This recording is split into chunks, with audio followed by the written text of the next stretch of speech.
ప్రకాశం జిల్లా చీమకుర్తి మండలం పుట్టచెరువుపాలెం గ్రామంలో సుంకర ఏడుకొండలకు చెందిన పొగాకు బ్యారీ అకస్మాత్తుగా నిప్పు అంటుకుని దగ్ధమైంది. వెంటనే ఫైర్ సిబ్బంది వచ్చి మంటలు ఆర్పివేశారు.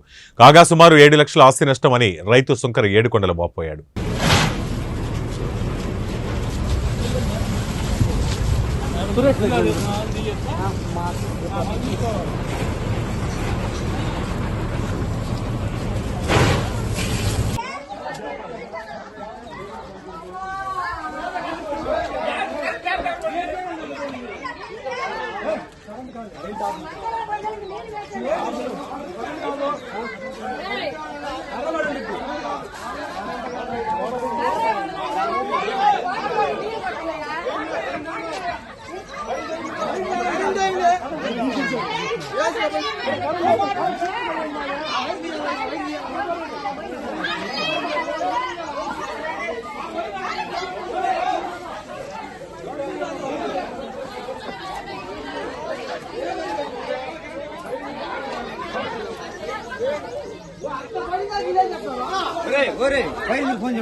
నాయుడు గారు వీడియో తీయమంటున్నారు.